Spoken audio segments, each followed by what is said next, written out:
السلام عليكم. رجعنا تاني للإيجيبشن ليج. النهارده كانت مباراة قوية جدا، الزمالك والمصري. انتهت بفوز نادي الزمالك 3-0. بصراحة أداء ونتيجة واستحواذ يستحق المكسب نادي الزمالك في بعض النقط الصغيرة في المباراة. يعني مش هتكلم على التحكيم. محمود ناجي أنا شخصيا حكم بالنسبة لي غير مريح. الكرة اللي هي فيها شك بتاعت صلاح محسن ما حسبش، واستنى لو في حاجة الفار هيقول له.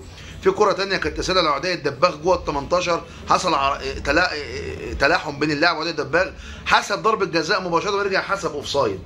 دي بس ملحوظة صغيرة. هو محمود ناجي عامة مش بقول انه حكم بيميل للزمالك او بيميل للاهلي، لا، هو حكم غير مريح. يعني انت كزملكاوي واهلاوي تتفرج عليه ما ترتاحلوش. النهارده ناصر ماهر في اول 7-8 دقايق عمل تشيب باص حلو قوي لعدي الدباغ. عدي بس انا عايز اقول حاجه، هو النهارده اتحرك كويس جدا. التحركات العرضيه ديت والاختراق اتلعبت له كورتين من محمد اسماعيل اللي هو مكسب لنادي الزمالك النهارده. محمد اسماعيل لعيب هادي، مدافع كويس، كورته كويسه، هيبقى كويس جدا جنب حسام عبد المجيد. الونش كده بقى هيريح شويه. عمل ناصر ماهر عمل له واحده تشيب باص حلوه قوي. لازم انت كمهاجم انت قطعت كويس جدا ووشك للجون، لازم تكون واخد القرار، حاسب التوقيت والقرار، وانت بتجري عارف ان الكره هتنط هنا في التوقيت ده. هي نطه واحده والثانيه بوش رجلك هتروح في الزاويه البعيده. النطه الثانيه الكره طولت كان حارس المرمى قفل عليك، فانت متردد في القرار. يعني انا عايز اقول هو مهاجم بيتحرك كويس جدا، لكن على المرمى بصراحه بعيد. مش بعيد انه مهاجم قليل، مهاجمين الاهلي والزمالك لازم يكونوا غير كده تماما. مهاجمين الاهلي والزمالك لازم يكونوا من نوعيه فيستون مايلي ووسام ابو علي. دول اقوى 2 مهاجمين جم مصر في ال10 15 سنه الاخرانيين بصراحه. يعني النهارده نادي الزمالك اداء واستحواذ وقوه، ضغط، سرعه استخلاص. المصري النهارده ما فيش حد يلفت نظرك غير دغموم. صلاح محسن انا بعتبره من اللعيبه الهجاصه، لعيب هجاص، بيملى لك الملعب جري وتنطيط وشعره ومش عارف ايه. هجاص ما تاخدش منه نتيجه ولا تاخد منه فايده. لو قعد يلعب 7 سنين هو هجاص. انا مش عارف بيلعب مهاجم ليه في المصري، ومش عارف اصلا بيلعب كوره في الدوري الممتاز ليه.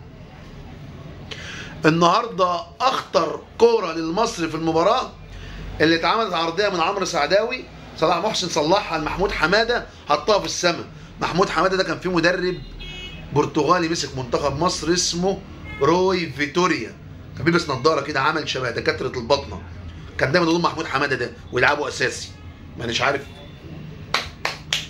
النهارده بتفرج عليه مفيش خالص. النهارده نادي الزمالك اميز لعيبته بصراحه. يعني برضه خوان الفينا البرازيلي هو دايما من اول مباراه اللي لعبها في الزمالك لحد النهارده بيظهر على فترات، مش طول الماتش هو محور الاداء. بس هرجع ده لحاجتين، اول حاجه اللعيبه ما بتدوش كوره كتير. تاني حاجه هو يمكن بدنيا مش قوي بدنيا، يعني ما يقدرش يلعب 90 دقيقه على نفس الوتيره، لكنه لعيب كوره ما بيخافش، ثقته عاليه في نفسه، الكوره تحت رجليه ما بتبعدش ملي. ده من نوعيه اللعيبه اللي لازم يكون في تفاهم بينه وبين لعيبه وسط الملعب والباكين. ما تديلوش الكوره في مساحه، اديله الكوره في رجله في مساحه. هو مش بتاع سبرنتات، هو بتاع كوره شراب، بتاع كوره خماسي، يستلم الكوره تحت رجله ويعمل دريبلنج بالكوره، جري بالكوره كده ما تبعدش عن رجله ملي. لو وسط 7 لعيبه يعرف يستحوذ عليه، لكن في مساحه لا، مش بتاعته. هو مش لعيب بتاع سرعات ومساحات، هو لعيب بتاع مساحات صغيره. ده لعيب مفيد جدا في الماتشات المقفوله، وفي الماتشات اللي فيها مساحات زي دي بقى سلموا الكوره في رجله بس وهو بيشتغل. لعيب عالي جدا جدا يعني بصراحه. يعني طبعا الناحيه الثانيه ادم كايد لعيب غير مقنع، غير مقنع بعد 6 ماتشات كده، لعيب غير مقنع. النهارده من احسن لعيبه الزمالك من وجهه نظري خوان الفينا، دونجا، عبد الله السعيد، محمد اسماعيل. لعيب كويس جدا جدا جدا.